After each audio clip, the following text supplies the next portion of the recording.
I'm going to take you through the warehouse section under setup in the logistics tab of the system. So this section is actually divided into two parts. One is the search area, or the search form as it is named in the system, and the data area.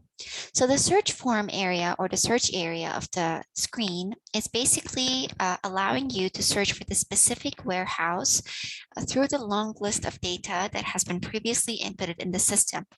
So in order to find the specific warehouse that you're looking for, you're able to either search them through the city, the warehouse number that you have allocated, and the warehouse name. If you can input even either of any of these three information, the system can still generate the result that you're requiring. And at the bottom, you can see the data area. So in this area, you're able to see all the data about the warehouses that have been inputted previously in the system. Now, I'm going to take you through how to enter a new warehouse record in the system. So simply we'll click on Add New. Once you've done so, you will be faced with a pop-up screen that asks you for specific information about the warehouse that you want to add in the system. So first of all, the information includes the warehouse name. So we could say ABC warehouse. You can define the warehouse name here. The city as to where the warehouse is located. So for us, it's located in Dubai. And the address of the warehouse. So this can be the exact address of where the warehouse is located. For us, we will just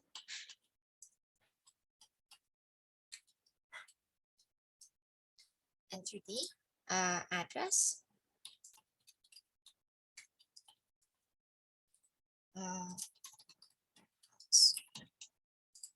Let's say as an example, Dubai UAE.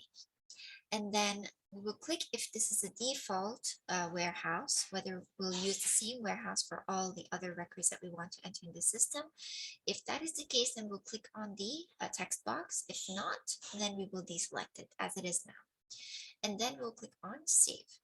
After you do so, the data will be added into the data area of the system, and you're able to view it simply over here. There is 4 buttons that is located to the right side of the record. One is being the edit button, second, the preview or show button, third, the delete, and lastly, the audited info. So the edit button simply takes you back to the same pop-up screen or the area as to which we entered information about the warehouse. This is in cases that you would like to modify any piece of information that you've entered in the system about the warehouse. Secondly is the show button. So the show button is basically previewing all the information that you've inputted in this system. However, this information cannot be edited. So as you can see, I'm not able to edit any of the information that I've entered in the system about the warehouse. I'm just able to view it for my confirmation and sure being. Third is the delete button. So if I would like to delete a specific warehouse that is no longer available or I have sold it, then I can simply delete the record of that warehouse from my system by easily clicking on the delete button.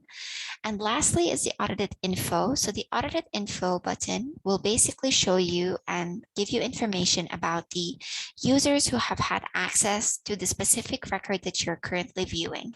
So let's say if there is a changes made to the ABC warehouse data that has been entered in the system, the specific username of the user would be popping up in the updated by section, and the modification time and date will also be viewed in the same area.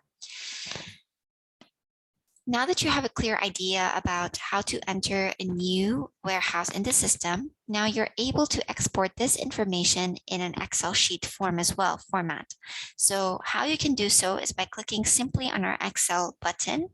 And once you do so, the system will generate an Excel sheet for you, including all of the warehouses that you have entered in the system.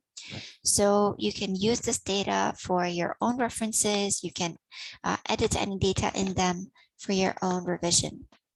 Now, this is how you can go through the warehouse section and how you can add a warehouse in the system. Thank you so much.